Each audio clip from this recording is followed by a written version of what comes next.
நம்ம டயரை மாற்றியாச்சு, இன்ஜினில் டைமிங் பெல்ட்டு, இன்ஜின் ஆயிலு எல்லாமே சேஞ்ச் பண்ணியாச்சு.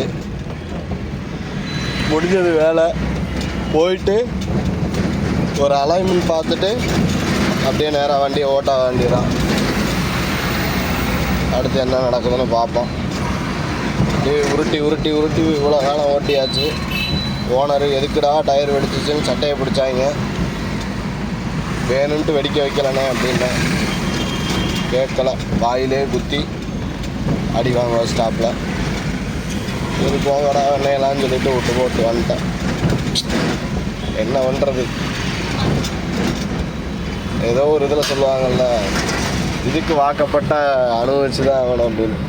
அந்த மாதிரி இந்தந்த இடத்துல இப்படி தான் இருக்கும். தப்பு நம்ம மேலேயும் இல்லை, அவர் மேலேயும் சொல்ல முடியாது. அதுவாக இது பண்ணது தான். சும்மா 2 வார்த்தை திட்டுவாப்பில், அதையும் பெருசாக எடுத்துக்கிறது இல்லை.